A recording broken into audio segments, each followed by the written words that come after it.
Hello, everybody. Welcome back to Best Books Ever. I'm Tyler, and today, a little bit of a bonus episode. Um, as you may know, we just finished talking about and reading the entire Mistborn trilogy, Era 1. Um, and so I figured, there's still something I wanted to cover. I wanted to cover the 11th Metal, something I actually haven't read prior to this.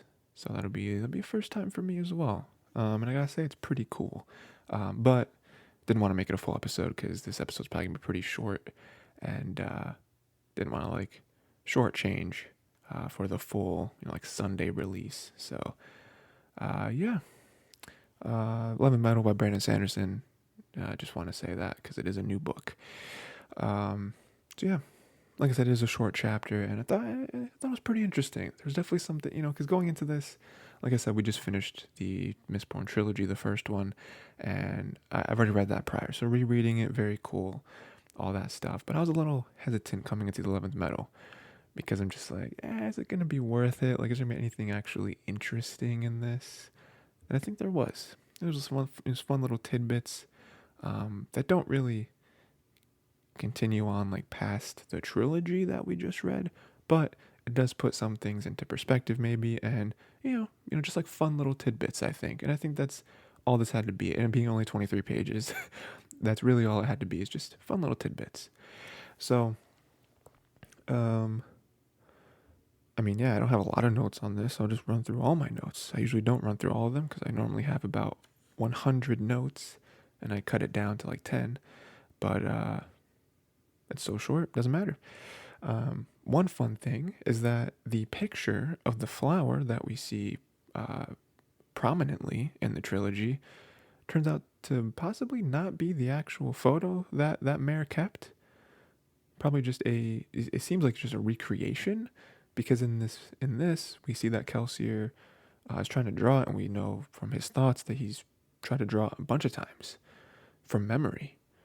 So even the thing that he gives Vin and Sazed or whatever, that's not even the real picture. Again, it doesn't really change anything that much, but it is an interesting little thing where it's like, oh, that wasn't even the real one. And it makes it almost sadder because it's like, oh, he wasn't actually able to keep the flower picture that Mare had. I mean, unless he went back and like dug it up or something. I mean, like, I don't know. Was Mare buried? Is she burned to death? I don't know. But yeah, that's kind of sad actually. But I mean, it just shows like how much he was fighting for her, and how he never let it get to him. Like, I mean, it got to him, but like he still always, that little conversation you had with Vin, where it's just like, I don't know, others might see it as stupid, but that's what love does. Like, I still trust her. I trust that she didn't sell me out, you know. So that's great. We learn pretty quickly, and it's not outright said, because it can't be, because this is something that I believe it was written after the trilogy, but it's meant to be read anywhere, so you could technically, it even says it on the first page. Brandon says, he's like, you can read this before the trilogy if you want. So there can't be any spoilers in there, but in hindsight, we kind of pick up on some things, right? So like, Gemmel, 100,000% is being influenced by Ruin. Like, there is no way he doesn't have some sort of metal in him somewhere. Now, I'm not saying that he necessarily has like a spike through his chest or something, but he must be wearing like an earring or some sort of piercing, something. Because in the beginning, it's like, oh, he's kind of not sane, you know? And whenever we see that, especially with Zane, but then also, later on we learn that it's a lot easier for Rune to take control of people or influence of people that are kind of unstable. So right then we're like, I even made a note. I was like, I think Emil might be influenced by Ruin, and then he starts attacking him, which isn't crazy. Well, it's crazy, but it's not Ruin crazy. But it is like we hear him like muttering to himself, and he's like, "No, not him, not him." Like he mutters to himself a few times in this, and I'm like, "Oh yeah, Gemmel."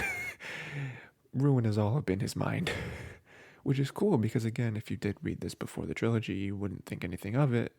Uh, beyond that, but like now that we read it, we're like, yeah, Ruin. I mean, again, it kind of fleshes it out a little bit, where it's like Ruin isn't just focused on Luthadel. Like there's people all over the planet that he was controlling. Maybe a little bit here and there, but again, it just kind of fleshes out the world a little bit because we didn't even really see this place, all that much. So, um, yeah. I also like another fun tidbit is it seems that Gemmel is the one that pushed Kelsier to kill, where Kelsier always wanted revenge on them, but even this, he was focusing way more on the mental or emotional allomancy, way more than the physical. And so Gemmel's the one that's like, you can do that, but you're a Mistborn, and Mistborn are machines. I'm going to teach you how to kill. Okay, I'm going to teach you how to be a one-man army. And so it seems like he was the one that kind of pushed Kelsier to be who he is or who he was in book one, where he can take people out, and he's also very ruthless towards the nobility and killing anyone who serves under them as well. It seems like Gemmel was the source of all that. Not not the source of his hatred, but the source of how he executes on his hatred, which is interesting. Let's see, another thing. I don't think this was said, but it does tie some things together.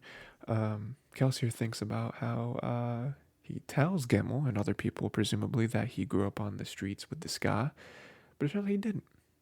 He grew up in a very nice place. I mean, his existence was kind of hidden a little bit because he is a half breed, but he kind of grew up in a pretty cushy life for the most part, which I don't think was ever said in the series, which is kind of interesting to me because I think that changes a lot.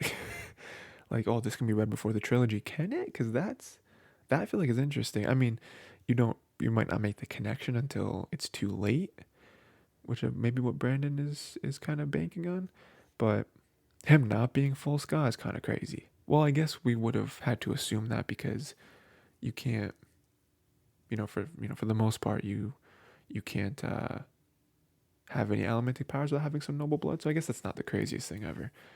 But I don't know, when as I was reading it, I was like, oh, that's interesting. But it does tie something together where I think this was a conversation between Elend and Demu, where Demu was trying to talk about his Kelsier in the religious sense with the Church of the Survivor, and how like everything happens for a reason, everything happened how it was supposed to get Kelsier to be where he is and whatever, right? And he's talking to Ellen about it, and he was like, why didn't Kelsier snap until the pits?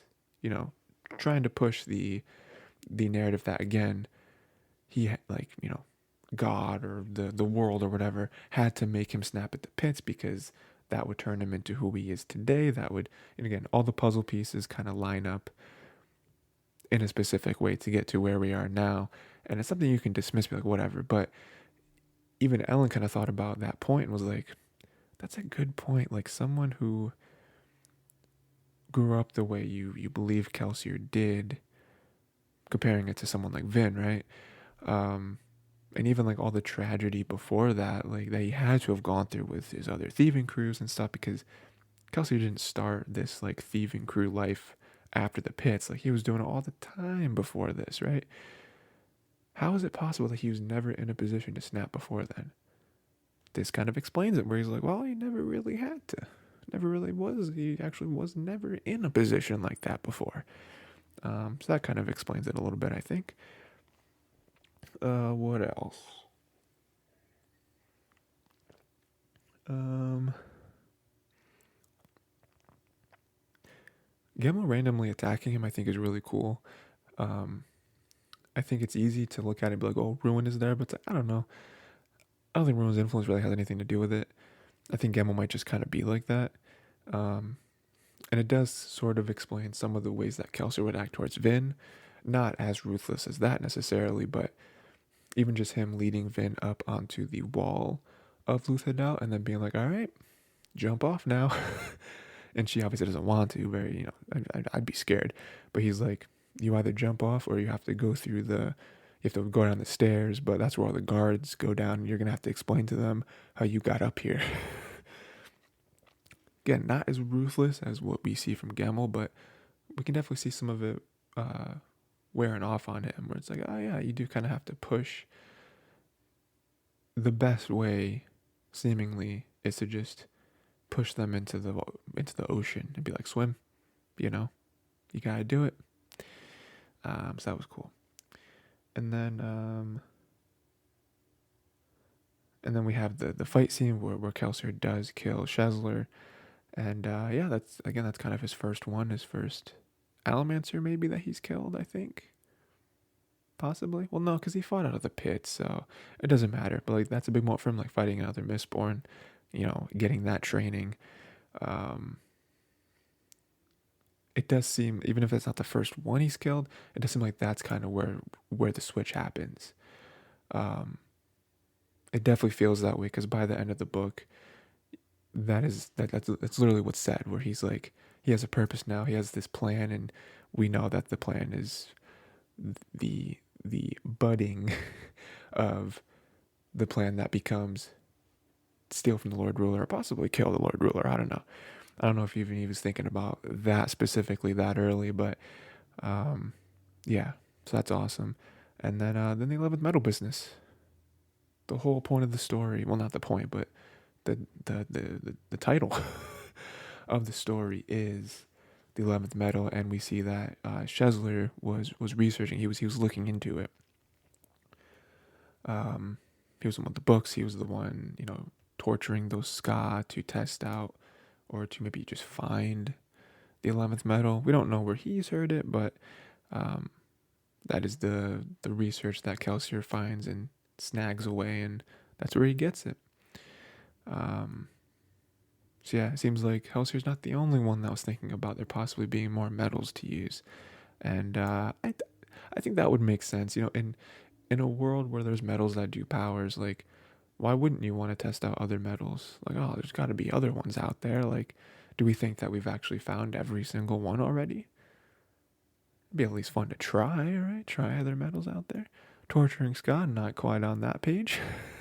Not quite a fan of that, but finding new metals is, sounds pretty fun. Yeah, that is the story. That is all that is. Like I said, it's very fun. It just had like fun little tidbits here and there that were fun in their own right. But then again, if you do read it after the trilogy, seeing some stuff in hindsight is cool. Yeah, and that does explain how we got the 11th Metal business. Because there was a little bit there where I think it was through the lens of Sazed, we thought that maybe Kelsier just kind of created the ideal 11th Metal. Like, he didn't really find it. He just sort of created that to, like, add to his own mystique and his own image. Which for a while there, we thought that too. We were like, this isn't real. This does nothing. But yeah, so good stuff. Good stuff. Neat little story. And yeah. That's it. So, like I said, if you guys didn't listen to the last episode, which would be strange, but I guess you could be. Well, I guess I did maybe spoil some trilogy stuff, so you probably shouldn't be listening to this before the episodes on the trilogy. But if for some reason you did, or maybe you forgot, the next actual series we're starting is the Percy Jackson series. Those 5 books in that series. We're starting with The Lightning Thief, and we are reading chapters 1 through 11. Yeah, that'll be the actual regular Sunday morning episode, as this one was a bonus one. Fun little bonus one. So that is it. Had a good time with that chapter. Let me know if anything maybe I missed that you like, that you want to point out with the chapter. Yeah, that's it. Until next time, read those chapters of Percy Jackson. And yeah, that is it. Have a good day.